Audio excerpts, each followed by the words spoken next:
Bom, vamos começar então nosso bate-papo Vamos. de hoje. Hoje o formato é diferente aqui, né? Hoje o formato aí é um bate-papo aí com o Gabriel Freire, aceitou o nosso convite aí. A gente teve muitas dúvidas aí sobre o aluguel de armamentos, né, cenográficos. E aí a gente trouxe aí o Gabriel para conversar um pouco com a gente, né, num formato aí de bate-papo. Então, assim, inicialmente eu vou fazer algumas perguntas para o Gabriel. Quem quiser depois fazer algumas perguntas para ele, fica à vontade. Tá? Então é bem tranquilo, Gabriel, é um bate-papo mesmo. O intuito dele é conhecer um pouco da sua empresa, conhecer aí o que você efetivamente faz, como você trabalha, quem é a sua empresa, quem é o Gabriel. Aí esse material vai ficar no YouTube e depois vai ficar lá dentro do Uhum. nosso curso também para a turma de efeitos especiais de cinema e audiovisual, que são e edição e montagem também, tá? Então esse conteúdo vai ser importante para todos, tá? E esse contato também espero que seja bem prazeroso aí para você, Gabriel, assim como está sendo para mim desde o nosso primeiro contato aí, faz um tempo já, né, que a gente vem Já conversando. faz um tempo, já faz um tempo. Inclusive, eu já queria me desculpar, tô devendo um vídeo para vocês há muito tempo. Fica tranquilo que acho que creio que esse material aqui ele vai suprir esse vídeo e eu acho que vai ser bacana, tá? Claro, Bom, claro. Bom, cara, vamos lá, vamos começar esse bate-papo aí. Eu queria inicialmente aí saber como nasceu a ideia da sua empresa. Pode contar com os detalhes aí, tá? É importante aí para os alunos também, para quem acompanhar, né? Saber um pouco do histórico aí do Gabriel e da empresa dele, né? Quer dizer, como nasceu aí? A Uhum. palavra é sua, Gabriel. Obrigado. Primeiro perguntando, tá dando para me ouvir direitinho? Tá sim, aqui tá tranquilo. Bom, a empresa nasceu, a ideia nasceu um pouco antes da empresa nascer, né? Eu sou formado em cinema, fiz faculdade entre 2015 e 2020 e nesse período eu já comecei aos poucos a colecionar airsoft e tal. Eu gostava do assunto, né? Cresci vendo filme de ação, cresci vendo esse tipo de coisa. E na época eu comprava meio com a desculpa, se eu precisar para uma produção, eu tenho ali. E realmente acabou precisando, não só para coisas minhas, como produções dos outros, filmes universitários. A galera sabia que eu tinha, começou a pedir emprestado. E na primeiríssima vez que eu emprestei para uma produção, me devolveram quebrada. Eu tenho essa até hoje, inclusive, está guardada aqui. E aí, desde então, eu falei, não, eu tenho que estar lá presente para garantir que não vai acontecer nada. E eu comecei aí, começaram a chamar. E alguns filmes que foram feitos na minha faculdade tem, mesmo que eu não esteja acreditado, tem armas minhas lá sendo utilizadas. E eu comecei a realmente ter que tomar um tempo para ter que estar lá, para estar acompanhando. E eu realmente sempre gostei muito do assunto, pesquisava. E depois que eu me formei, eu tive a ideia de profissionalizar isso, até porque eu não ia ter mais tanto contato universitário, podia pegar contatos mais do mundo profissional mesmo, digamos assim, né? Aí, depois da pandemia, eu me formei, né, em 2020, então teve aquele tempo em que não estavam muitas coisas acontecendo, então em 2021, mais ou menos, eu abri a empresa formalmente.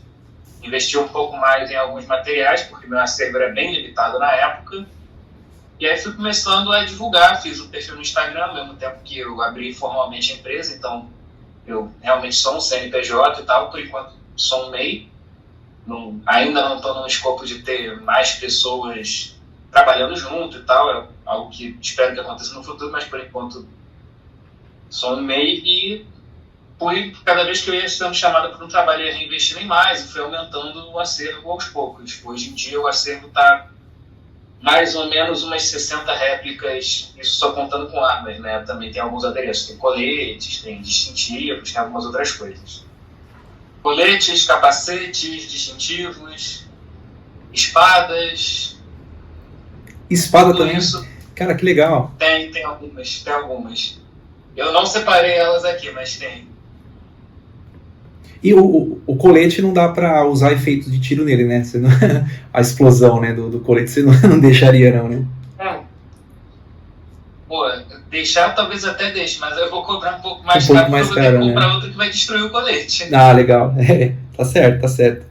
Cara, e efetivamente, assim, quanto tempo você trabalha já com empresa, né? Não com. Você tem a ideia inicial que veio lá da faculdade, mas há quanto tempo mais ou menos você trabalha com a alocação desses armamentos, cara? Formalmente a empresa ela tem 3 anos. Se não fez, vai fazer em pouco tempo. Eu abri no meio do ano, não lembro exatamente o mês. Mas de trabalho assim, mais regular, propriamente dito, tem 2 anos. Porque é aquela coisa, né? Você chega no mercado até as pessoas saberem que você existe, até chamar, até demora um tempo. Então eu realmente comecei a ser chamado mais vezes em 2022. Legal. Desde lá, foi aumentando cada vez mais a regularidade. Legal. Se uma pessoa quiser, uns alunos ou alguém que está vendo esse vídeo, quiser fazer a alocação do equipamento, como ela faz para alugar o equipamento? Que suporte você dá também, né, para essa pessoa, para esse aluno, para esse produtor, para esse diretor que quer aí produzir audiovisual com suas armas cenográficas aí? Ela pode entrar em contato comigo tanto pelo Instagram da empresa, quanto pelo meu WhatsApp, ele está inclusive no perfil, ou pelo e-mail. Todas essas formas de contato estão linkadas no perfil do Canivete Armas Cenográficas, que é o perfil do Instagram, minha principal forma de contato hoje em dia, de divulgação, né, da minha marca. E eu respondo quase todos os dias da semana, quase todos os horários, e estou aberto a conversas. Dependendo da antecedência da pessoa, de quando a pessoa me chamou e da complexidade, a gente pode também marcar uma reunião, que nem a gente está fazendo aqui. Se for uma coisa simples, tipo ela, preciso de uma pistola, ela já sabe mais ou menos o que ela quer, eu mando meu catálogo, ela escolhe e a gente acerta a questão de valores, questão de transporte. Se não, se for alguma coisa assim, é raro, mas eu até gostaria que acontecesse mais, se for um pedido com mais antecedência, se tiver bastante informação do projeto, a gente pode fazer uma reunião para eu ir mostrando, explicando mais detalhadamente o que eu tenho no acervo, que talvez possa suprir o que a pessoa precisa, principalmente quando ou ela não sabe muito bem o que ela quer, ou quando ela quer uma coisa bem específica, né?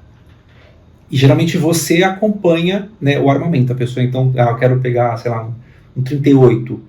Então, você vai junto como técnico acompanhando aí a produção, correto? Sim, é a minha política, eu tenho que estar junto dos equipamentos, porque, primeiro, para garantir a integridade deles, tem alguns equipamentos que, por mais que pareçam de metal ou pareçam resistentes, são frágeis e tem manuseios mais complexos, então é importante ter alguém ali para garantir que ele vai voltar intacto. Não só isso, mas eu tô lá para garantir a segurança, é a principal coisa, para ter certeza de que não vai acontecer acidentes, tudo vai ser manuseado da forma correta para ninguém se machucar, que, enfim, todos esses tipos de coisas vão estar acontecendo, que ninguém vai ficar brincando ou fazendo alguma coisa, porque, infelizmente, a gente sabe o que acontece. Às vezes as pessoas se empolgam com armas em set, e nem sempre é muito legal, sabe, a pessoa, sei lá, sair andando assim no meio do set sem muito contexto com a arma, assim, tal. Além disso, também para ensinar os atores, se for necessário. Tem muitos atores que nunca viram uma arma de perto, não sabem direito como é que mexe para vender o realismo, ainda mais se o personagem deveria ter muita familiaridade com armas. Eu estou ali para dar essa instrução também. E para ter alguém que está só focando a atenção nisso, né? Então, eu sempre acompanho as produções. Então, por exemplo, quando você segura um 38, né? Então, um exemplo, né? Você vai atirar, ele faz uma certa pressão para trás, correto? Se você pega uma outra arma, de repente, seria escopeta, sei lá, um outro tipo de pressão, né? Você ajuda o ator e a direção também a entenderem esse tranco que dá, mas geralmente no cinema também esse tranco talvez não acompanhe a vida real. Como é que você acaba lidando com isso e explicando também para a direção e para o ator, né? Normalmente tem uma coisa que eu faço, que é ficar dando umas batidinhas, mais ou menos com alguma força com a pessoa segurando a arma, para ela entender o tipo de recuo que ela vai ter que simular. Às vezes, quando a movimentação fica muito complexa, o ator não consegue pegar e ele está querendo se concentrar em outras coisas, a marcação, às vezes a gente ignora um pouco o recuo. Mas não só a questão do recuo, é uma questão importante, mas também, por exemplo, se o cara é um policial e ele deveria saber como você segura a arma certinho para você fazer a mira, eu estou lá para ensinar como é que ele vai posicionar as mãos, como é que ele vai fazer a mira, todo esse tipo de detalhes que às vezes a gente não pensa, mas que visualmente vendem essa familiaridade, se for o caso, né? Se for um personagem que precisa disso, eu estou lá para ensinar. Eu vejo muito importante a tua participação, de repente, na pré-produção até, não só na produção, né? Geralmente te chamam para fazer a pré também, não? É raro. É raro. É menos do que eu gostaria. E devia ser, né, Gabriel? Devia. Cara, Quanto mais informação eu tiver, melhor eu posso fornecer um produto que faça sentido, né? Não só na questão desse ensino, como realmente entender se encaixa ou não na proposta. Já teve casos de eu ser chamado muito, muito rápido, do diretor só olhar e pedir uma coisa que ele achou bonita, mas quando eu cheguei lá eu falei, pô, essa arma que você escolheu, se eu soubesse qual era a história, eu até teria indicado outra, ela não encaixa tanto com o que você quer. Mas estamos ali, vamos embora, mas quanto mais antecedência se me chamarem dentro da pré, eu consigo fazer um trabalho muito bacana. Eu tive um exemplo, por exemplo, esse ano, mas esse ano me chamaram para um documentário que era um documentário com partes ficcionais. Então tinha uma dramatização ali, e que retratava uma pessoa real, um cartunista lá de Niterói que morou em regiões humildes, teve contato com pessoas do tráfico, então tinha que ter essa caracterização, e era uma coisa de época, né? Era anos 80, 70, até os anos 90 mais ou menos. Então eu fiz todo o trabalho de pesquisa, tanto pesquisar na internet, procurar notícias da época, quanto conversar com policiais que trabalharam na época, para saber o que se apreendia, o que era usado, quais eram as armas que eram mais comuns naquela época, para eu poder indicar dentro do meu acervo o que melhor estaria ali dentro do contexto. Caramba, geralmente a gente pensa, né, em detalhes, né, o armamento, né, cenográfico, mas não dá valor, né, muita gente não dá valor para esse processo, né, cara, essa parte de pesquisa que tem que ter, né. Você comentou do diretor que te chamou em cima da hora e você teve que levar uma arma e de repente não era a que era mais adequada. Naquele momento eu acredito que ele não te ouviu, né, mas se ele tivesse ouvido talvez ia ser uma coisa mais interessante. Geralmente quando te buscam para conversar sobre qual armamento que vão utilizar para cenas, eles chegam com uma ideia já pronta, ou eles geralmente abrem espaço para você colocar a tua visão e eles aceitam ela? Isso para mim, na verdade, por que eu faço essa pergunta? Porque isso para mim ele reflete um amadurecimento do mercado, né? Quer dizer, te ouvir com essa riqueza de detalhes, o que é importante? Perguntar para um cara que, né, trabalha com isso, que lida com a questão das armas cenográficas, que sabe mais da história do que qualquer um que tivesse naquela equipe, né, digamos assim. O que você sente disso, cara? O mercado tá maduro para ter para ouvir, né, um pouco de um cara que é formado em cinema e da história das armas? Ele tá maduro para isso? Acho muito pouco, porque realmente eu sou visto muito como um prestador de serviço muito pragmático. Então, preciso da arma, perto do dia que eu preciso, vou chamar. Muitas vezes é assim que acontece e eu acabo não tendo esse tempo, ou acaba não sendo compartilhado muito comigo como é que é a história, qual é o contexto para eu separar alguma coisa. Quando acontece, eu já trabalhei com diretores, como você falou, que deram essa abertura e que eu até cheguei a levar mais opções e tal. Uma diretora, inclusive, que eu mantenho amizade com ela até hoje, que o filme dela era de época, então eu cheguei a levar opções, cheguei a falar, pô, essa daqui se encaixa melhor, se encaixa não tão bem. Mas também já teve esse caso do diretor que eu falei, por exemplo, como eu não sabia o que era a produção, quando eu cheguei, mesmo que eu falasse que que a arma não se encaixava tão bem, a gente estava num lugar que era distante da minha casa, que é onde eu mantenho o acervo, né? Então, e aquela coisa de cinema que você sabe como é que é. Tempo, tem que fazer, temos que rodar, então não tem tempo de voltar e pegar outra, então vamos embora, é essa mesmo, e agora a gente se vira.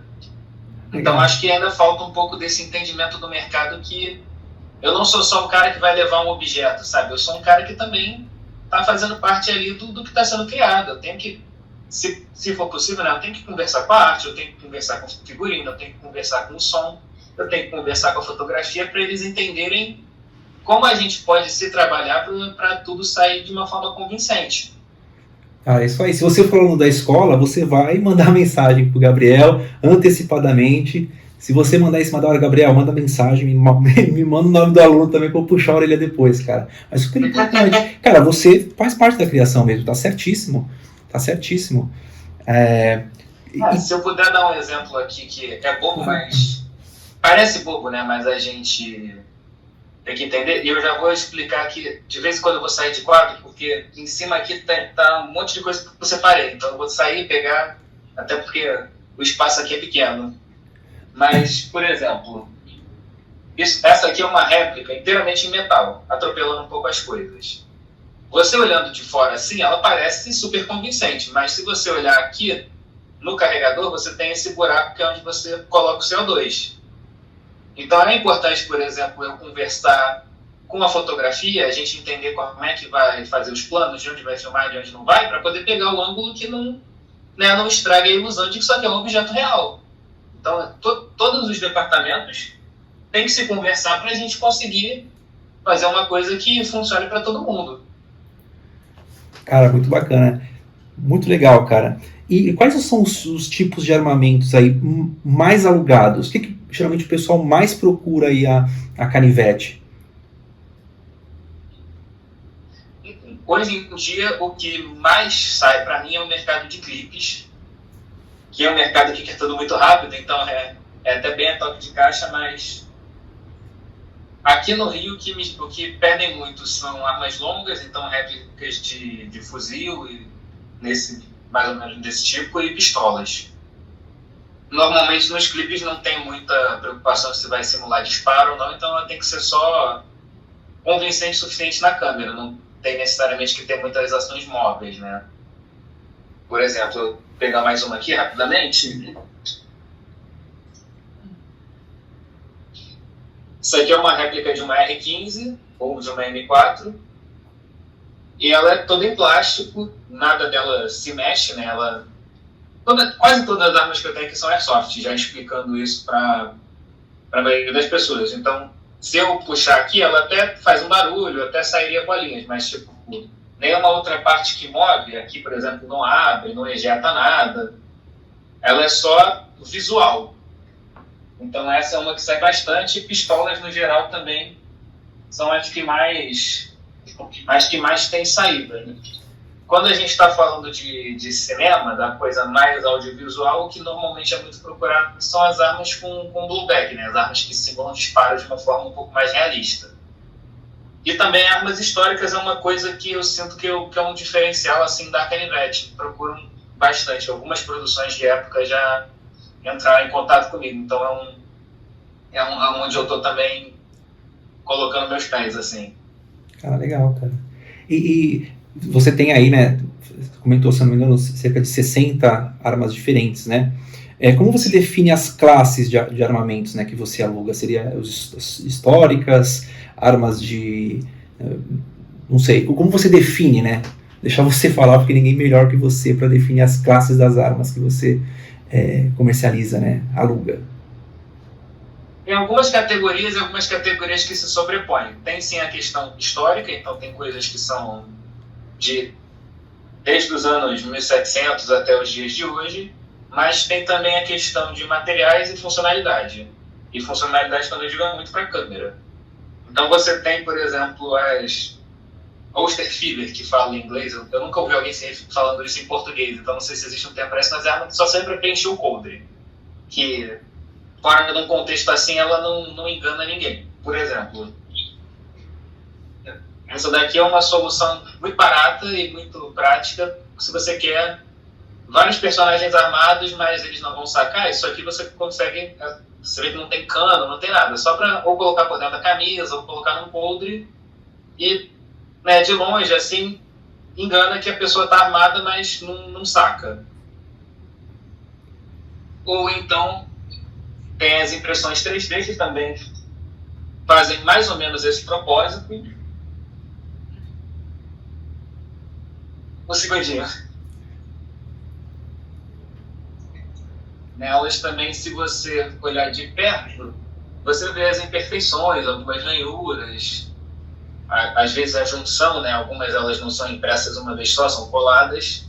Então, tipo, dentro do coldre ela engana, mas na mão, num close, ela não enganaria. E as de impressora 3D também tem uma outra funcionalidade muito importante para a gente do cinema, que eu consigo uma arma exatamente igual a uma réplica muito realista que eu tenho. Então, se em alguma cena um personagem, por exemplo, sei lá, é rendido pela polícia e ele tem que jogar a arma no chão, você pode jogar essa daqui que é barata e é simples e é fácil de repor, ao invés de jogar a réplica cara. A gente corta e numa movimentação rápida não vai dar para ver que a gente trocou para uma réplica similar.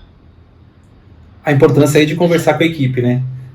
Do filme. Oi? A importância aí de conversar, né? Exatamente. Nessa mesma seara também tem armas de madeira. Essa daqui é igual aquela que eu mostrei que era sem o cano, só que essa tem o cano todo. Mesma coisa, tenho réplicas parecidas com ela. E algumas airsoft que não funcionam mais. Essa daqui, por exemplo, é uma réplica que já não funciona, não atira, não mexe muita coisa, mas é praticamente idêntica a uma dessas, por exemplo. Então, novamente, se você precisa de uma cena de jogar ou de só estar cortando no coldre ou estar cortando na mão, é mais fácil usar essa daqui que pode quebrar ou que é até mais leve. Essa daqui é de metal, chuto eu que pesa quase 1 quilo. Então, se o ator não vai atirar, não precisa fazer nada muito realista, é mais fácil botar uma que seja mais leve para ele, mais confortável.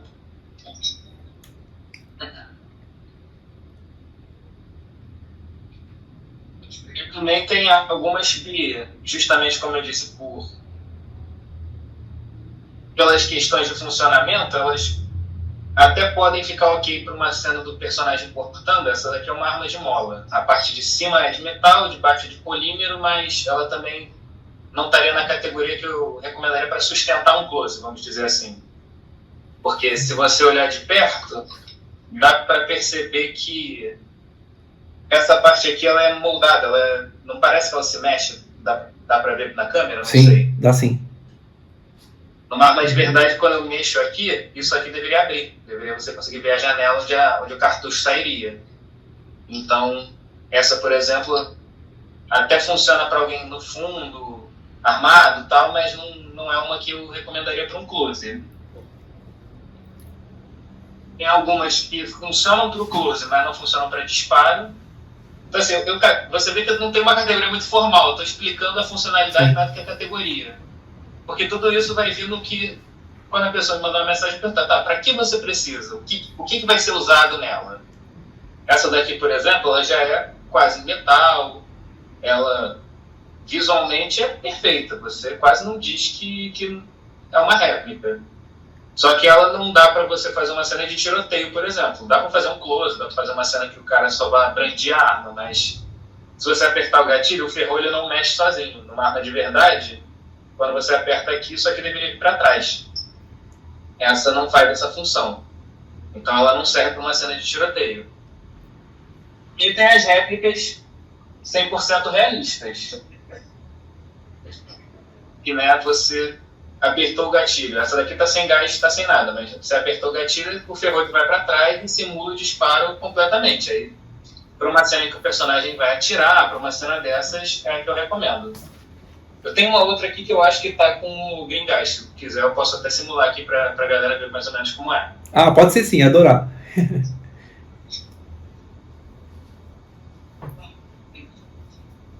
Essa daqui, ó.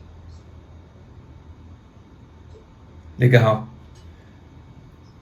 E não só necessariamente o metal, né? Que eu falo muito dos materiais, mas é mais a questão visual. Sim. Por exemplo, um segundo.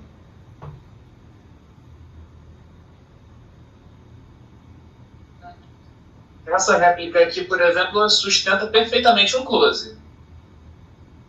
É uma réplica de um revólver. O tambor abre, dá para colocar réplicas de munição aqui dentro, eu tenho elas inclusive. Funciona totalmente, simula o disparo, né? Depois eu até falo como você vê isso no revólver diferente da pistola, mas se você apertar o gatilho, funciona direitinho, só que ela é plástico. Só que é um plástico pintado de uma forma que parece metal, então bem funciona convincente, perfeitamente. Bem convincente. É muito convincente.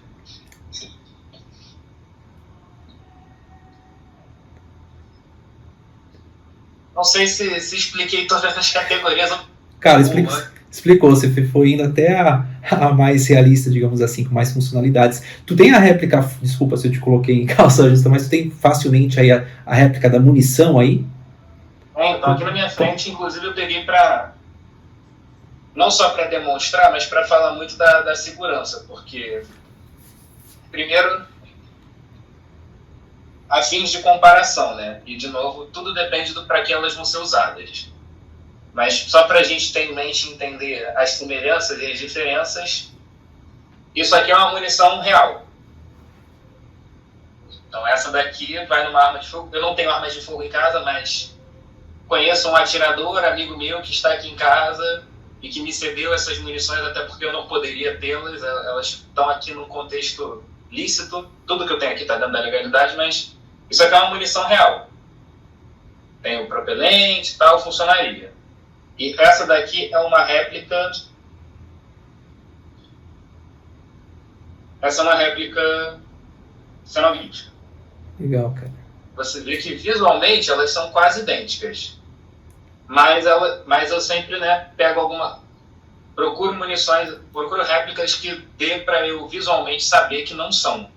Então, se você olhar aqui atrás, a espoleta onde detona a munição é dourada, é metálica, essa daqui é um plástico preto. Até daria para você pintar aqui, para fazer uma cena muito realista, que você precisasse de um close, mas essa eu deixo preto para eu visualmente poder saber que não se trata de nada real, para não haver acidente. E antes de todas as produções eu checo, e no set também eu faço inspeções de segurança em todos os meus equipamentos para saber que nada tá perigoso, tá com bolinhas, vai haver nenhum tipo de acidente. Essa daqui é um tipo de réplica que eu recomendo para uma cena, por exemplo, em que você realmente precisa ver o personagem pegando, botando, para ficar assim, aquela coisa 100% realista. Tem algumas munições que vêm junto com as Airsofts que você, olhando de perto, você consegue ver que a ponta aqui é plástico, se eu botar na frente ela tem um furo. Só com elas dentro do tambor do revólver até que passam, mas para uma cena, e aí é onde eu falei, para que você precisa? Para uma cena do personagem pegando, carregando, não convence tanto. Os detalhes ganham, né, cara? Os detalhes ganham. Exatamente. Tem outra aqui, que, por exemplo, essa daqui é toda em metal. Também é bem parecida com uma de verdade. Só que a diferença é que você consegue ver que ela é oca. Se eu colocar aqui na câmera, você vê que ela é vazada. Até tem aqui essa varetinha, eu também uso para as inspeções de segurança. Dá pra gente... Essa daqui o furo é um pouquinho menor, porque parece chumbinho, é menor que o das Airsoft, mas dá para passar alguma coisa aqui e ver que ela é vazada. Novamente, sempre para poder saber que não tem risco nenhum. E tem essas daqui que são totalmente de plástico, que vem com algumas outras Airsofts, mas que também só servem dentro do tambor, mas eu não gosto muito delas porque eu acho meio fácil de perceber que é plástico. Só quando está tipo, dentro do tambor, assim, tal, ela passa um pouco. Mas essas são as réplicas de munição que eu tenho aqui disponível para alocação. E também, tipo, algumas não encaixam em outras. Então, aquele revólver de plástico que eu mostrei, por exemplo, ele só aceita essas aqui, as de metal oco. Essas são muito pequenas para ele. Então, também depende da réplica que você vai usar. Cara, que legal, hein? Cara, quais são as maiores dificuldades de trabalhar com as armas cenográficas que você entende? Dificuldades... Bom, tem as dificuldades práticas, porque são itens grandes, são itens difíceis de transportar. Tem a questão, como eu disse, do mercado, né? Muitas vezes o contato ser muito em cima da hora. Por exemplo, o clipe já teve muitas vezes de eu ser contratado de véspera. E aí você se preparar, você conseguir arrumar uma logística é muito complicado quando você tem 24 horas para preparar tudo. E muitas vezes conseguir ter um diálogo... Como é que eu posso dizer? Ter um diálogo para você preparar a equipe. Porque o meu trabalho não é só levar o objeto, é garantir a segurança em primeiro lugar. Tanto que eu estou sempre falando aqui que eu tenho que ter como verificar que os equipamentos, que as munições são réplicas, que as armas são réplicas, que elas estão, mesmo que elas só atirem bolinhas, que elas estão sem bolinha, que elas estão enfim, preparadas para um ambiente seguro, mas também dar segurança para a equipe, tranquilizar eles, né? E eu sinto que tem muito ruído de comunicação aqui no audiovisual brasileiro. Muitas vezes você vai num set que as pessoas não entendem o que é cenográfico, o que é real, mesmo que quando você fala, não tem perigo, essas armas são checadas, são só réplicas, muitas vezes as pessoas ainda ficam com muito receio. Então essa é uma grande dificuldade que eu percebo. E como é que você define o mercado nacional? Que a gente já tocou nesse assunto, né, em relação ao mercado nacional, mas como você aí, como um cara que, né, tem uma empresa de aluguel de artigos cenográficos, como você define hoje o mercado cenográfico, não só do Rio, em relação ao mercado nacional, né? Talvez a sua atuação seja muito mais no Rio, mas... Minha atuação é mais no Rio, e aí eu tenho que falar desse lugar porque é onde eu conheço. É um mercado que é muito nichado. Assim, eu sei que existem pessoas que alugam além de mim, mas, por exemplo, o meu maior concorrente, eu só fui conseguir um contato dele porque eu trabalhei em uma produção que alguém conhecia ele, tinha um contato e conseguiu me passar. Não é uma pessoa muito acessível, não é uma pessoa que está no Instagram, por exemplo. E isso, não estou falando nome, não é uma questão de ética profissional, não estou falando mal dele, mas estou falando que é um mercado onde eu vejo que são muitas bolhas, muito concentradas. Isso se torna tanto difícil para alguém novo entrar, quanto para pessoas que às vezes estão querendo esse serviço conseguirem achar. Muitas pessoas muitas vezes falam que chegaram em mim depois de muito procurar, que não sabiam como é que fazia. Então é um mercado que eu sinto que ele é muito nichado, muito fechado em bolhas. Um mercado que, como você disse, ainda não amadureceu para entender que todos esses departamentos têm que estar se conversando, que mesmo que o diretor de arte saiba que vai precisar de uma arma, ele tem que conversar comigo na pré para eu poder entender. E os outros departamentos também têm que conversar, que muitas vezes, por exemplo, o personagem tem que portar, mas a arma que eu levei não consegue portar direito ou esconder direito dentro do figurino que pensou. Então eu tinha que estar conversando com o figurino antes, como eu disse, algumas delas têm detalhes que se você olhar, entrega, que não é de verdade. Então tem que conversar com a fotografia.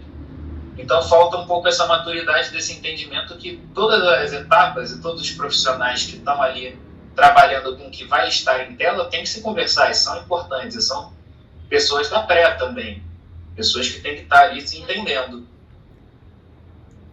Então eu defino como um mercado que, primeiro, precisa de uma maturidade, e segundo, precisa se abrir, precisa ter esse diálogo, né? Não pode ficar a coisa só nichada, ou só quem conhece, que se passa. Eu quero que todo mundo me conheça o meu trabalho, e que a gente possa se ajudar, possa indicar uns aos outros, possa conseguir todo mundo poder trabalhar. Imagino que a gente vai conversar sobre isso, por exemplo, trabalhar em outros estados, mas mesmo que eu faça isso, eu também conheço gente de outros lugares, e às vezes se a pessoa está numa produção em um estado, eu vou indicar um amigo meu, alguém que está trabalhando, eu sei que a gente quer o mesmo objetivo, que é todo mundo que o audiovisual antes, que todo mundo consiga trabalhar nessa área. Legal. Tua empresa, então, você tem a capacidade de atuar em outros estados, né? Enfim, em outras cidades, né? Acre, Pará, como a gente tem alunos em vários locais do Brasil, e esse nosso bate-papo é para que eles realmente conheçam o seu trabalho, você atenderia, então, esse mercado. Claro que daí entraria os custos, né, em relação ao transporte, né, não apenas o custo da locação, né? Me fala um pouco desses custos e da real capacidade que você tem de chegar a esses lugares, tá? Por favor. Tudo depende não só da distância, mas de quantos equipamentos a pessoa vai querer, né? Primeiro, quando a pessoa me contata, os custos que estão envolvidos são os custos dos equipamentos, então eu cobro por réplica e por diária. E, além disso, custos extras, né, quando é necessário. O transporte é um deles. Se for um outro estado, dependendo do número de diárias ou da distância, a hospedagem também vai ter que ser comprada. Então, esses são os custos, e a minha capacidade depende muito do escopo da produção. É aquela coisa, levar uma só réplica para um lugar sempre vai ser muito mais fácil do que se tiver que levar 60 réplicas. talvez seja uma coisa que se torne inviável, porque aí a gente teria que pensar em um transporte particular, em um transporte que não seria só um ônibus ou um avião, ou até mesmo só um carro, teria que ser alguma coisa mais robusta para isso. Mas, em linhas gerais, eu tenho capacidade de trabalhar no Brasil inteiro, apenas o custo tanto do transporte quanto da hospedagem teria que ser arcado pela produção, um custo que eu não tenho como arcar sozinho, né? Cara, para mim vale muito a pena, porque só essa tua capacidade de fazer uma pré-produção, ajudar até na pré-produção, para mim já vale demais, cara. E como você transporta esses armamentos? Precisa de alguma documentação? Se a pessoa te contratar, né, contratar os seus serviços, né, com armamento, ela precisa se preocupar com alguma coisa em relação ao transporte? Ou você, como empresa que se preocupa na documentação, precisa de alguma documentação? No caso de avião ou ônibus? Enfim, como é que funciona essa parte legal, né? Bom a gente comentar isso. Todos os equipamentos que eu tenho hoje em dia não são equipamentos restritos. Eu ainda não tenho essa capacidade de trabalhar com coisas que não sejam réplicas ou armas obsoletas. Então, tudo que eu tenho aqui são, novamente, né, simulacros ou armas obsoletas. Nada tipo arma de festim, nada disso. Eu sei que a gente vai comentar mais sobre essas diferenças lá para frente. Então, eu tenho que estar com esses equipamentos para trabalhar dentro dos limites do meu estado, do Rio de Janeiro, né? Que tudo eu conseguiria, teoricamente, fazer num carro, por exemplo, num transporte particular. Eu tenho que estar com eles dentro de caixas. Teoricamente, eles deveriam estar caracterizados com ponta laranja, alguns deles, mas como não estão, eu levo sempre as notas fiscais de compra e os comprovantes da minha empresa e os contratos e conversas, se tiver, com quem está me chamando, para eu comprovar para qualquer autoridade que venha a entrar em contato comigo que, são equipamentos cenográficos, estou indo para essa gravação com essas pessoas, está aqui comprovações que está tudo acontecendo de forma certinha. Se for um trabalho onde precise pegar avião ou ônibus, aí tem que ser notificada a Polícia Federal que esses equipamentos vão estar sendo transportados, então aí muito mais tem que ser comunicado com muita antecedência, né? Eu tenho que ser chamado com antecedência para eu poder ter tempo de ir lá, protocolar tudo isso com a Polícia Federal no aeroporto, falar quais vão ser os equipamentos, e aí posso transportar eles tranquilamente. E aí, chegando no lugar, para ir do aeroporto até a gravação da pessoa, mesmo sistema. Tudo dentro de caixa e com as notas fiscais e os comprovantes de que eu tenho uma empresa, de que eu estou fazendo um trabalho sério. A única coisa que a pessoa tem que se preocupar sobre documentações é quando a gente vai gravar em externa, porque aí eu até posso ajudar nesse trabalho, mas é um trabalho que normalmente a equipe tem que fazer. Quando você vai gravar dentro de um ambiente interno privado, você só precisa da autorização da pessoa. Uma casa, por exemplo, o dono da casa tem que saber, e se ele autorizou a gravar com arma, perfeito. Agora, quando você vai gravar na rua, tem que ser notificado às autoridades. Então, polícias, e de preferência tanto a militar quanto a civil. Aqui no Rio de Janeiro, pelo menos, a polícia militar pede para você notificar eles com 40 dias de antecedência. Mas eu já trabalhei em produções que conseguiram com prazos mais apertados, principalmente se for uma produção menor, não precisa fechar a rua nem nada. Mas normalmente você tem que procurar, né, qual é o batalhão e qual é a delegacia que são responsáveis pela região onde você vai gravar, ir lá, levar um ofício. Você pode falar com eles previamente pelo telefone ou pelo e-mail se eles têm um modelo de ofício, se não faz um ofício como você faria normalmente, explicando que vai ter a gravação, quantas pessoas vão estar nessa gravação, se vai ter menores, quais as horas, se vai precisar fechar a rua, se vai ter segurança privada, se tiver segurança privada, falar quem vai ser, levar documentos deles, falar quais as armas vão ser utilizadas, levar anexado a foto dos equipamentos, e aí você notifica eles de que isso vai acontecer e eles já estão sabendo e vão liberar a sua gravação na rua tranquilamente. Legal. E os simulacros, eles permitem o festim? Se tu puder explicar a diferença entre as armas, os simulacros e as armas que permitem festim, fica à vontade aí. Bom, nenhum dos simulacros ele permite festim. O festim ele é uma munição, igual uma munição de verdade, só que, até pegar aqui só para ilustrar,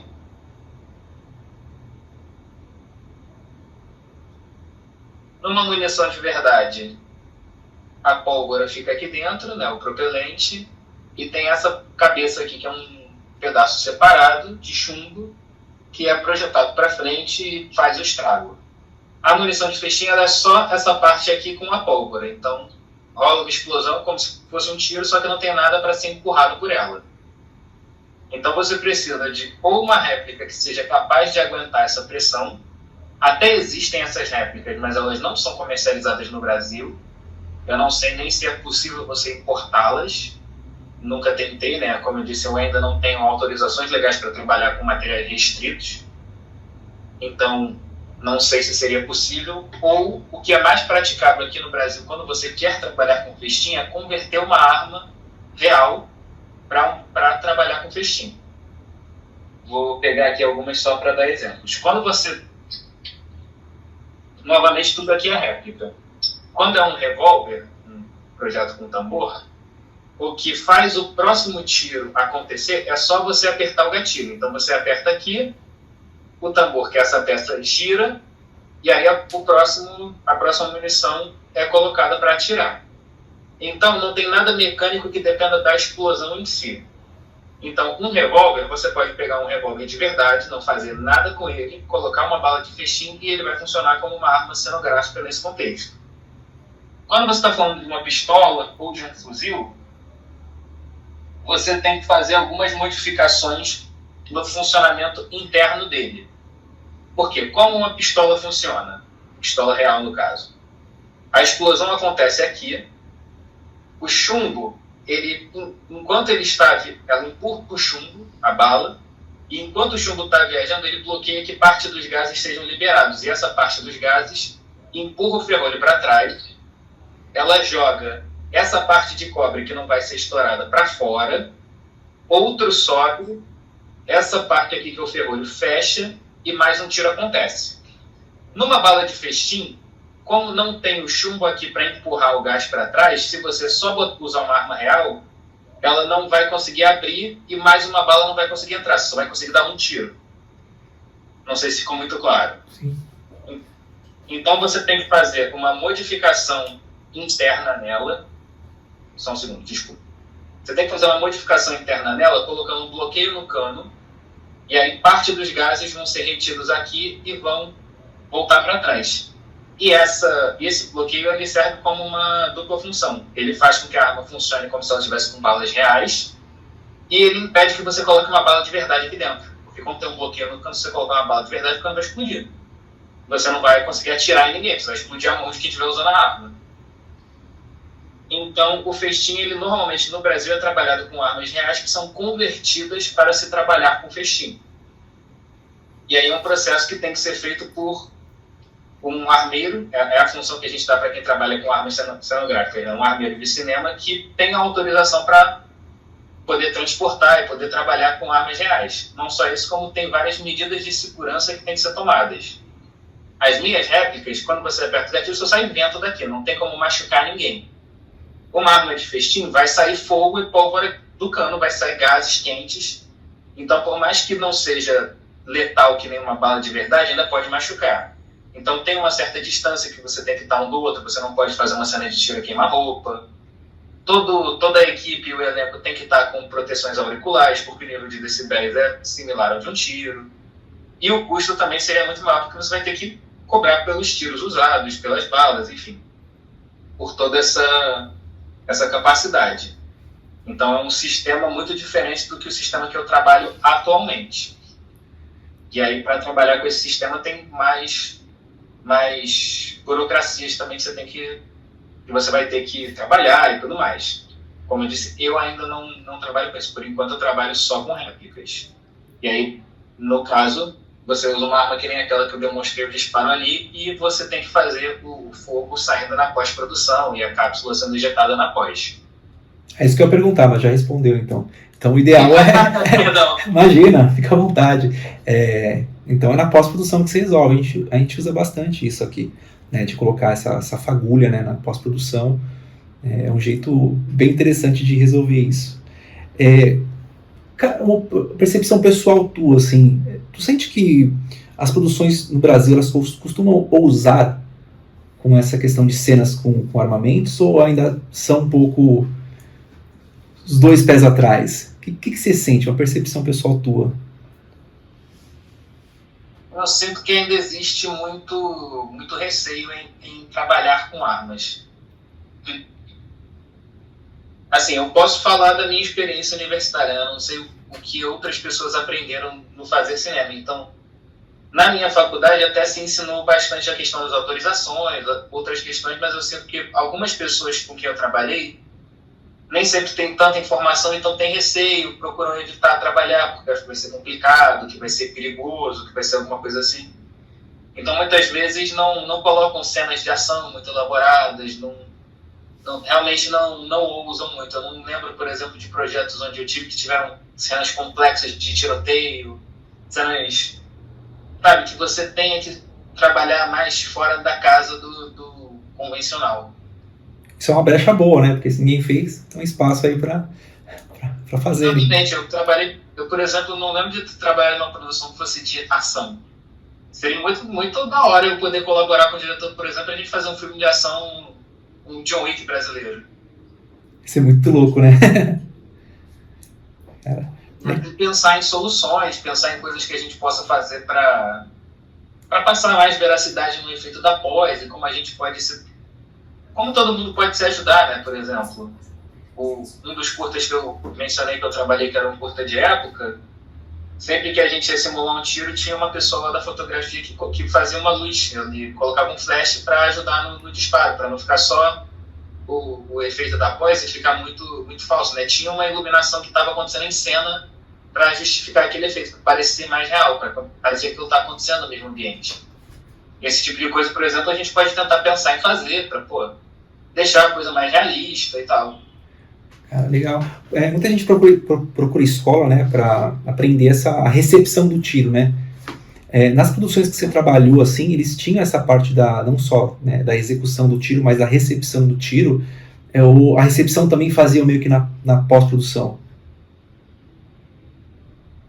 Eu acho que só uma produção em que eu trabalhei tinha a cena da pessoa realmente recebendo o tiro. Eu só consigo lembrar de uma. E como foi fazer esse trabalho, combinar, né, o armamento fazendo disparo e a recepção? Como foi no set fazer isso? Foi tranquilo, mas foi muito mais a pessoa atuando, tá recebendo o impacto do que ter algum efeito como o tiro saindo ou alguma coisa assim. Ah, tá. Não teve, então, um tiro rompendo a camiseta, né? Não teve o squib. Olha lá, mais uma brecha aí, pessoal. O pessoal que faz a escola já sabe aí fazer a recepção do tiro e estão aprendendo aqui com o Gabriel também os meios aí para fazer, para ter a arma aí no set, né? Para realizar cenas aí que poucos realizam, né? Que bacana. Se eu conhecesse a escola, eu até teria usado. Além de alugar arma, eu dirijo. Eu fiz um filme onde teve cena de tiro e a gente teve que fazer. Foi de longe, na pós, porque justamente não sabia como ia fazer o tiro furando a camisa. Tô sentindo que vai virar aluno da escola também, hein? Bora! Que bacana, cara, que bacana.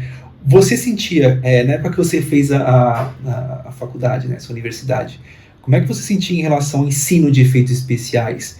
Existia? Era uma coisa bem minimalista, digamos assim? Como era o conhecimento, né, do efeito prático? Minimalista define. A gente teve uma matéria. E, de novo, não vou entrar muito em nomes, mas acho que é importante até a gente falar o que acontece de errado, né? A gente teve essa matéria no currículo, mas a pessoa que nos ensinou era uma pessoa que nem de cinema propriamente dito era. Eu não sei se já chegou a trabalhar alguma produção. Mas de formação, por exemplo, era uma pessoa que era de ADM.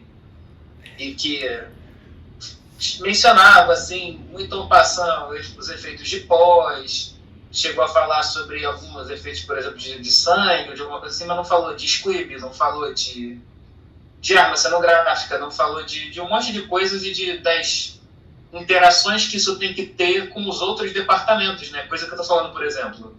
Eu que sou da arma, tenho que conversar com a fotografia para saber onde tem que filmar, o figurino para saber se vai caber na roupa ou não. Ele não mencionava esse tipo de nuance. Ele só falava que existia, que fazia, mas era uma coisa assim muito, muito precária. Nem tinha como, né? De administração, cara. nem tinha como, né, cara? Não, eu falo porque é exatamente assim, cara, né? Eu sou professor universitário também. Eu tenho cara de bobo aqui, só a cara. Mas eu sou doutor em comunicação, né? Estudei cinema catástrofe, western também.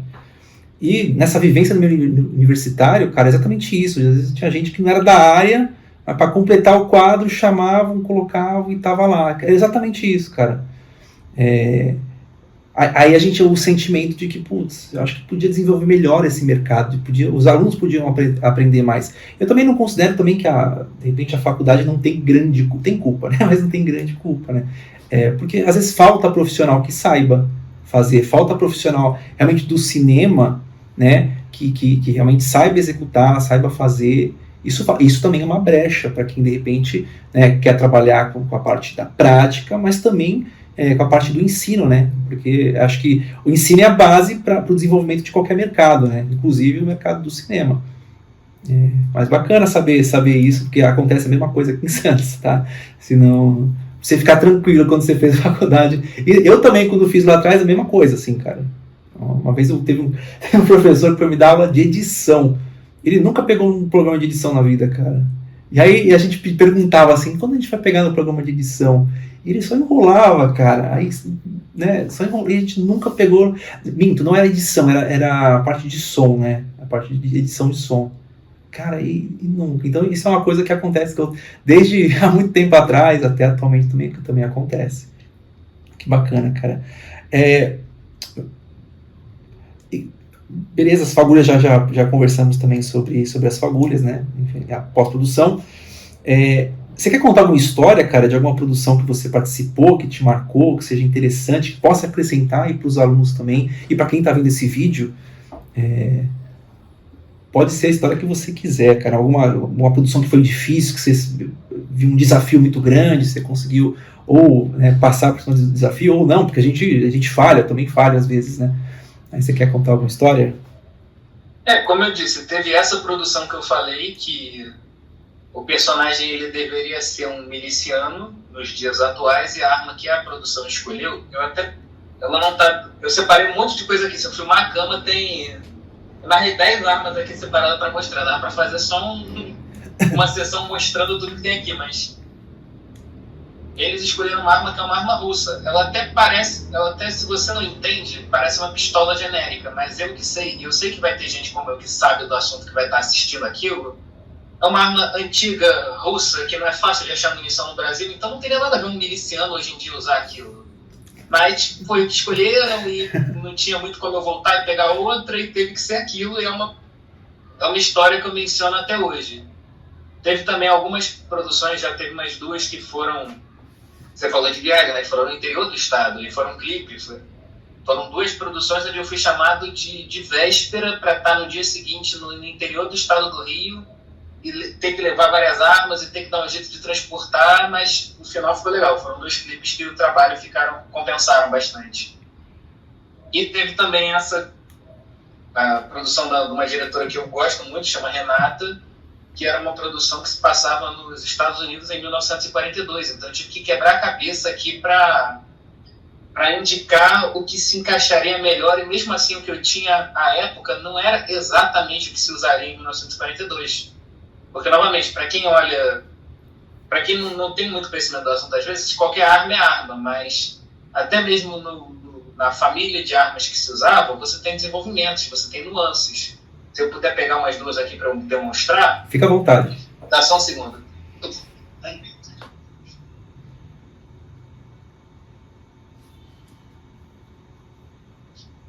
Isso aqui é uma impressão 3D que um amigo meu produziu de um revólver que seria utilizado na época. Só que eu não tinha esse tipo de impressão quando eu fiz aquele filme. E essa era a réplica que eu tinha, que a gente usou. São o mesmo modelo de armas, só que os modelos mais modernos, que é o que esse aqui replica, você vê que o cano é muito mais reforçado, muito mais grosso. Esse aqui é um cano fininho, que algumas pessoas aqui no Brasil até apelidam de canela seca, porque é bem delgado. Então, assim, o que eu pude oferecer era algo que, assim, enganava, mas não era exatamente o que seria usado na época. Então foi muito desafiador conseguir pegar coisas que fossem de uma época que não parece tão distante, mas é muito distante quando você fala de arma, quando você fala de réplica. Então, assim, foi um trabalho bem desafiador. Eu só tinha 2 réplicas. Mentira, só tinha uma réplica que realmente parecia com algo da época. E foi essa daqui, que é até um dos pôsteres do filme, que, por incrível que pareça, é uma arma de brinquedo. É um brinquedo, acho, brinquedo espanhol, está escrito até aqui, porque lá ainda pode produzir réplicas, brinquedos que pareçam com armas de verdade, então... E foi onde eu pude conversar com a fotografia, porque se você olhar ela de frente, ela tem essa placa aqui que você não conseguiria ver as munições, um revólver de verdade não teria. Então a gente teve que pensar em vários planos mais lateralizados para conseguir valorizar os melhores ângulos da coitada. Mas ela salvou, assim. Cara, legal. Se tu quiser mostrar mais alguma arma e contar um pouco da história, fica à vontade também. Tá bom. Eu sei que você tem bastante coisa aí. Eu também não vou tomar teu tempo até as 2 da manhã, porque eu sei que tem assunto até as 2 da manhã aí. Olha, se deixar, eu também falo bastante. Eu só queria mostrar algumas outras que eu também não tenho mencionado. Eu falei, por exemplo, que a gente tem réplicas em madeira, e tem algumas que são até muito bem feitas. Essa daqui foi um artista que fez para mim sob encomenda, e eu acho que se eu não mencionar, você não diz que é madeira pintada. Mas é uma réplica bem legal, que ainda não aluguei, mas, poxa, é uma que eu tenho muito carinho por ela. Bonita, hein? Bonita demais. E outra coisa que eu queria mostrar, que eu falei que eu tenho, e que também tem que ter um certo cuidado, são os distintivos. Separei alguns modelos aqui. Esse aqui é um distintivo de detetive particular, mas que você vê muito pouco detetive particular no Brasil usando distintivo, então funciona muito bem como um material cenográfico, porque quem olha isso aqui vai achar que é um distintivo policial, venhamos e convenhamos. Legal. Esse aqui é um distintivo que realmente está escrito polícia. E também eu acho legal a gente... Eu poder comentar, né, já que a gente está tendo esse espaço, que é possível você ter distintivos desses, até você mandar fazer distintivos desses, só você tem que tomar muito cuidado, de novo, no trabalho de pesquisa que você tem que fazer, de como é que é o brasão da polícia da região do estado que você está trabalhando. As polícias no Brasil normalmente são estaduais, né, e você não pode fazer um brasão que seja exatamente igual à polícia que você está retratando ali. Então você tem que ter diferenças o suficiente para que não pareça um distintivo exatamente igual. Então tem que sempre tomar esse cuidado. E tem esse aqui também, que é uma carteira funcional, que também é outro que eu acho muito bacana. Legal. Bacana. Não sei se tu quer mostrar colete também, espada que você falou, eu falei, nossa, que legal, cara. Espada e colete, não sei se tu tem fácil aí também. Colete, eu não sei se realmente vai estar fácil. A espada eu posso pegar, só está em outro cômodo. Mas eu posso pegar ali rapidinho para vocês. Ah, pode ser. Pode ser. Desculpa, que você falou, eu falei, quero ver, cara. Espada. Tudo bem. Pô, é uma oportunidade que eu tô tendo de mostrar. Não é todo dia que a gente vê esse tipo de coisa. Quanto mais coisa eu puder mostrar, me dá só um segundo. Sim, claro.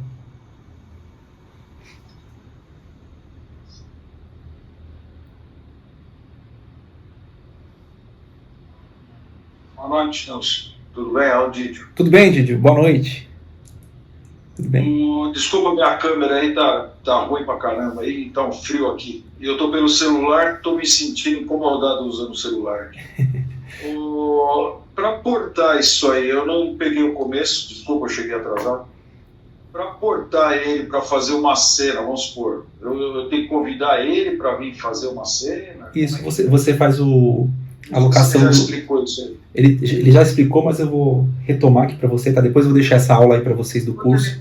Enquanto ele vai buscar lá. Tá, mas basicamente você faz a locação da arma e ele acompanha, ele é o técnico que vai junto, então ele é responsável por levar o armamento, né, e ele também estar em cena. O interessante é que seria você contratar os serviços dele e também, inclusive, para uma pré-produção. Ele te ajudar a entender que armamentos tem mais coerência com aquilo que você quer fazer no teu filme. Tá? Isso ele falou já anteriormente e vai ficar para vocês, tá, gente? Mas boa pergunta sua.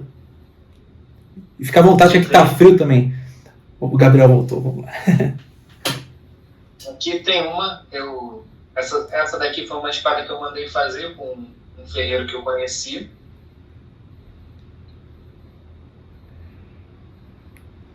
E a lâmina dela é uma lâmina de uma espada de esgrima antiga, então ela é completamente cega, mas visualmente cumpre bem uma função de ser uma espada cenográfica.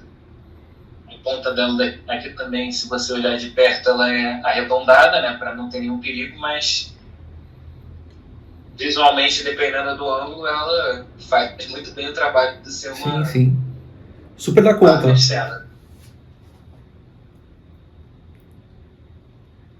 Super da conta, cara, que legal. E tu fez curso de tiro, fez curso de esgrima, sei lá, fez algum curso relacionado a essa manipulação de armamentos? Tu sabe atirar, Gabriel? Então, eu fiz um curso de tiro chamado FAI, é um curso muito bom. Bom, mas realmente o meu pai ele foi instrutor de tiro durante algum tempo da vida dele, hoje em dia ele não é mais, mas muitos dos conhecimentos que ele tinha ele me passou, então desde coisas de manusear, nomenclaturas, eu aprendi com ele, e como eu disse também a gente sempre partilha um interesse por filme de ação, por esse tipo de coisa, e aí o resto foi muito mais procurar e aprender. Ainda não tive um curso formal, por exemplo, sobre armas históricas ou sobre manipulação de armas. Eu estou procurando esse conhecimento, mas também foi um conhecimento que eu esperei para procurar, porque na legislação brasileira, né, curso de tiro, licença para você poder mexer com essas coisas são só permitidos para maiores de 25 anos. E eu tenho 27 agora, então era uma coisa que até legalmente eu não podia fazer durante um bom tempo da existência da empresa, né? Aí agora eu estou correndo atrás desse tipo de especialização mais formal. Mas o conhecimento em si eu tenho por esse convívio. Legal, cara. Bacana. Gabriel, tem uma pergunta que eu não fiz e que você gostaria que eu tivesse feito para você? Não consigo pensar em alguma pergunta não, mas também estou aberto aqui para as perguntas de quem estiver assistindo e curiosidades, comentários, enfim. A porta está aberta aqui até porque, como eu disse, tem muita coisa que as pessoas confundem muito ainda nesse mercado por justamente não ser uma coisa muito difundida, muito divulgada. Eu acho muito bacana essa iniciativa da gente estar aqui conversando, estar jogando esse conhecimento para frente. Legal. Pessoal, alguém tem alguma dúvida aí? Pode escrever, pode falar aqui também. Tá, vou abrir esse momento aí para as dúvidas de quem está presente, tá? E destacar novamente a importância. Pessoal que estão da escola aí, venham nos encontros. A gente começou esses encontros há mais ou menos um mês, tá? Então, pessoal, venham. A gente, toda semana, toda terça-feira aí, às 9 horas, tem tirar dúvidas e sempre uma aula. E agora vamos colocar aí um convidado sempre aí também para estar trazendo conhecimento aí de fora pra gente. Fique à vontade, então alguém tem alguma dúvida? Pode levantar a mãozinha, no Meet tem uma mãozinha aí, você levanta. JP, fica à vontade, JP. JP falando de uma espaçonave aí. Tô no laboratório aqui, que eu tô na sala, a patroa tá com a criança aqui atrás. Aqui. Não, mas é isso, assim, acho que é mais um comentário, assim, porque como o Gabriel falou, acho que a galera meio que fica com medo, assim, de ter arma no set. E acho que o acidente recente que teve no filme lá, que o pessoal tava gravando lá, que parece que não foi a armeira que entregou a arma e tal, e por mais que a minha dúvida principal que ele tirou aí era se era airsoft que ele trabalhava. E acho que o mercado tem que amadurecer nesse sentido, até porque quando eu começo a conversar com a galera sobre, tipo, filme de produção de cinema e tal, difícil quem fala em ação, assim, a galera quer produzir alguma coisa que seja mais conceitual, eu acho, pelo menos a galera que eu encontro, assim, tipo, eles entendem que ação não é arte, né, mais ou menos esse o lance, assim, que eu encontro. E aí eu fiz questão de estar aqui presente hoje, justamente porque eu queria entender como é que é esse universo das armas aí. Eu estou fazendo o curso do Delson, adquiri aí o sensor de tiro com o fornecedor que ele indicou, e estou esperando uma oportunidade aqui para poder gravar uma cena. Recentemente eu adquiri um simulacro bem vagabundinho de uma arma western, que é o que eu pretendo gravar uma cena, assim, que eu queria, como você falou dos detalhes das armas, Gabriel, eu queria uma arma que remetesse ao faroeste mesmo, assim, 1800, 1809, sei lá, alguma coisa bem, bem antiga. E a empunhadura da arma é diferente, né, assim, os codes da época, assim, e é bem legal, trouxe bastante detalhe aí, foi bem interessante. Se você depois quiser também pode pegar meu contato, pode pedir, pode procurar no perfil que também eu indico. De novo, o conhecimento é um negócio que a gente compartilha, mesmo que eu não vá alugar, eu posso também indicar réplicas que estejam dentro do período que você quer retratar, coisas que sejam acessíveis, a gente pode ter essa conversa também. E sobre o Alec Baldwin, né, que realmente foi uma fatalidade, as notícias que a gente tem, é importante que elas sejam divulgadas para a gente entender por que protocolos são tomados, né? Já teve sites, por exemplo, em que acharam que era uma grande frescura eu ficar fazendo questão de, sempre sou eu que manuseio a arma e entrego para o ator, eu sempre tenho que saber onde ela está. Mas ali foi uma pessoa que não era do departamento, né, de objetos de cena que pegou, pelo que dizem foi o próprio Alec Baldwin que foi lá, pegou no trailer e usou. Algumas das balas que tinham ali, que como eu mostrei, as que eu tenho aqui são muito parecidas às cenográficas de verdade. Tinha bala de verdade no set, isso é um absurdo, isso não pode ter. Eu estava vendo uma live falando sobre esse caso, né? Uma, infelizmente, causou aquele acidente, mas no cinto que ele estava usando, no cinto cenográfico, tinha outras balas de verdade, ou seja, poderiam ter acontecido outros acidentes ali. Então é muito importante você ter esse profissional, você falar sobre como você inspeciona as armas, como você garante que elas estão seguras. Isso é uma coisa que a gente não comentou muito, mas mesmo com as airsofts, por exemplo, não tem como ter uma bala aqui, mas eu falei, eu tenho, por exemplo, essa vareta ou então uma lanterna para poder visualmente inspecionar ou tátil, porque, por exemplo, isso aqui entra no cano e eu consigo ver que não tem uma bolinha, não tem nada preso aqui que poderia sair e machucar, principalmente quando são as réplicas a gás. O que acontece? Se não tivesse, quando não tem bolinha numa arma normal, se você dá um tiro, ela para aberta como se não tivesse munição, que nem uma arma de verdade faria. Então, para que isso não aconteça, né, para que o disparo fique realista, muitas vezes você tem que colocar alguma coisa aqui no carregador para você enganar a arma de que tem munição. Normalmente eu coloco um papel alumínio, porque ele é fácil de moldar. Então eu sempre tenho que estar inspecionando se o papel alumínio não saiu, se ele não está no cano, se não tem uma chance dele ser, dele ser impulsionado. Não vai voar que nem uma bala, mas pode causar alguma machucada. Então você tem que sempre olhar, inspecionar, ver se não tem nada no cano, ver se as coisas no carregador estão direitinhas, para justamente você ter esse cuidado com a segurança, né? É o tipo de coisa que pode parecer muito chato, mas não dá para brincar. Você tem que sempre fazer esse trabalho meticuloso de garantir que está tudo tranquilo. E quem manipula o Airsoft sabe que é forte, cara. Machuca. Se tiver uma bolinha, machuca, cara. Machuca. Por isso mesmo que eu nunca levo bolinha pro set. Já teve set que traz as bolinhas pra gente brincar. Depois eu não, de maneira nenhuma. Então sim, tem que ter esses cuidados. Isso dá uma tranquilidade, né, cara, pro cara que vai realmente, efetivamente alugar, porque, é uma seriedade que você tem, né? Cara, não vou levar bolinha, né, pra brincar, é pra fazer cinema, né, fazer uma coisa séria, é um faz de conta, mas tem que ter uma responsabilidade, né? Cara, que bacana. Mais alguém tem alguma dúvida aí pro Gabriel? A Tairone é sua fã. Parabéns pela iniciativa, arrasaram trazendo o melhor. Vou deixar aqui o contato dele, do Canivete, tá? Da empresa aí do Gabriel, e dele, tá? Dentro do curso, tá? Junto com o vídeo do YouTube também, tá? Para quem quiser procurá-lo, tá? Tem essa facilidade, assim como o Instagram dele também aqui, @Canivete Armas Cenográficas, Canivete _Armas _Cenográficas, tá? Para facilitar esse acesso aí ao Gabriel. Alguém tem mais alguma dúvida? Obrigado por colocar meu contato aqui, Tairone. Tairone é minha social media, por isso que ela tá fazendo esse jabazinho.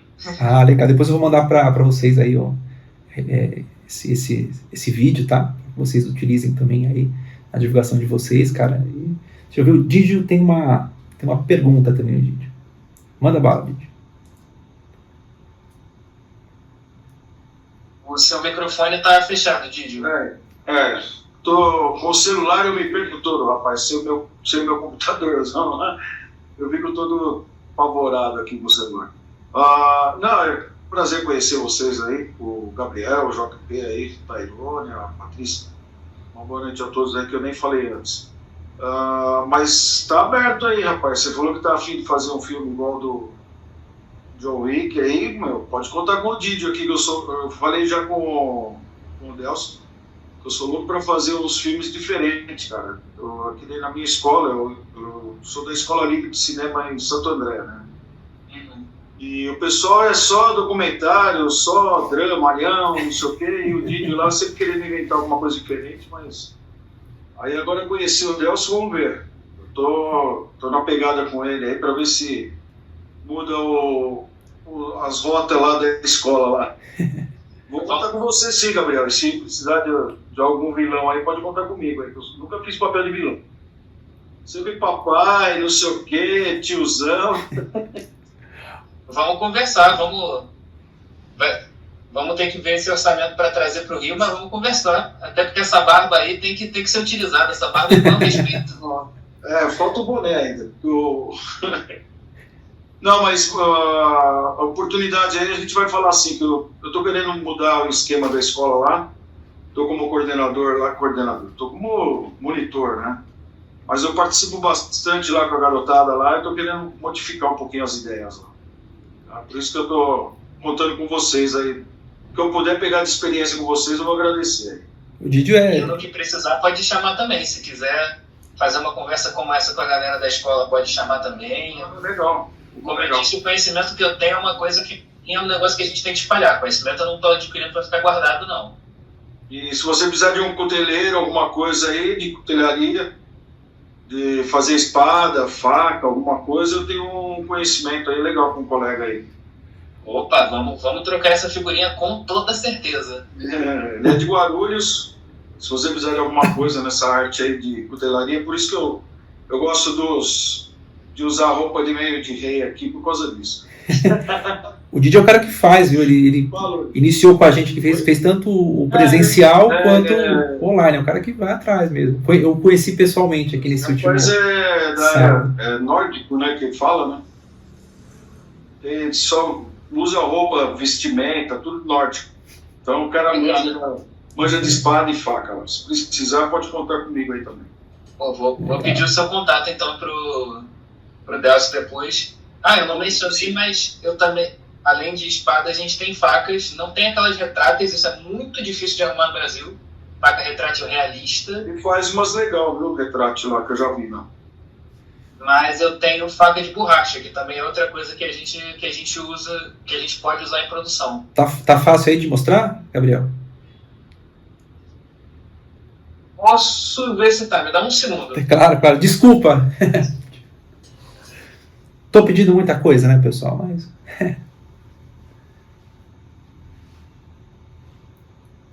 Mas é legal esse bate-papo, porque é o que vocês falaram até assim, né? Principalmente na área acadêmica, às vezes a gente acaba não encontrando um pessoal que tem a vivência do dia a dia de produção, né?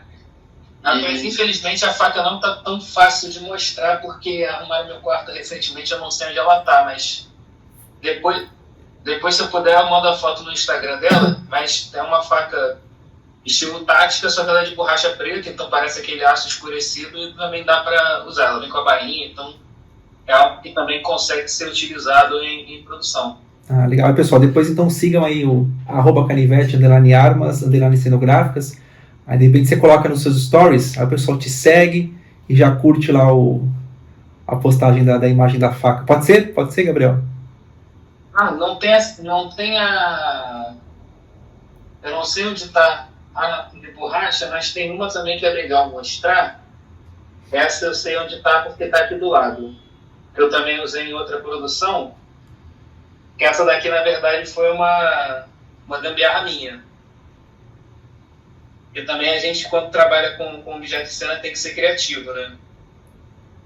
E é Gambiarra é o que eu mais uso na escola lá. E é esse esquema aqui que é um que eu tenho muito orgulho, que é um trio de facas para você usar nas situações cênicas. Então eu tenho uma faca real, não alterada, até por isso ela está com uma fita vermelha, para você saber que ela é a perigosa. E aí, para as cenas de manuseio, para as cenas mais perigosas, tem uma versão exatamente igual, só que está completamente cega, dá para usar, que não fura, não corta, a ponta também foi cegada, e uma cortada para as cenas do efeito, né, da faca Legal. encravada. Então também já aluguei para produções para você poder utilizar. Inclusive ela está com sangue falso que foi tirada da última produção que ela fez. Mas que eu também já aluguei para algumas produções que precisavam dessa dinâmica. Legal, Gabriel. Pessoal, mais alguma dúvida aí? Alguma questão pro Gabriel? Até passamos do horário já, hein, Gabriel? Tudo que você falou, se deixar eu também te falar até 2 da manhã. Eu gosto desse assunto. É um assunto que nem sempre a gente tem essa oportunidade de estar falando. Né? É algo que é tão usado no cinema, abre tantas possibilidades, porque a arma cenográfica ela não é só pode não ser só um objeto que está lá, né? Pode dizer muito sobre o personagem, como você escolhe a sua arma pode dizer coisas sobre o personagem, se ela é velha, se ela é nova, enfim, dá para também falar muito sobre como filmes grandes, até filmes nacionais usaram e como você pode absorver coisas dos personagens só por esse objeto. Legal, com certeza. Com certeza. Acho que a gente vai acabar batendo mais papo aí, mais pra frente.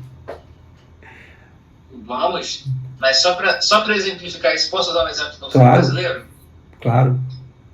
Um filme brasileiro pouco conhecido, acho que ninguém aqui deve ter assistido, chamado Cidade de Deus. Se vocês repararem nos flashbacks nos anos 60, as armas do trio Ternura, quase todas são enferrujadas, são envelhecidas, para mostrar o que o personagem está falando, que eles são bandidos pé de chinelo, são bandidos...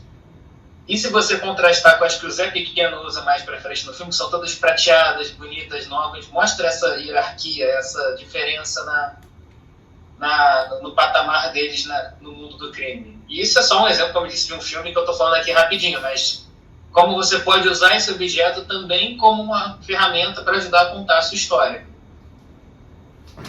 Com certeza, né? Com certeza. E esse detalhe é muito importante mesmo, que às vezes você não precisa contar isso com diálogo, né? Às vezes, cara, é um plano que você faz pegando a arma, enfim, você já diz tudo, né? Você diz tudo sem precisar falar uma palavra, né? Exatamente. E legal que você tenha essa noção, porque, pô, você é um cara que é formado em cinema, então você já tem essa análise fílmica meio que no teu olhar, né, naturalmente. Cara, que bacana, Gabriel. Gabriel, muito obrigado aí pelo bate-papo, muito obrigado aí essa troca de conhecimento que você proporcionou aqui para a escola e para quem estiver assistindo também, tá?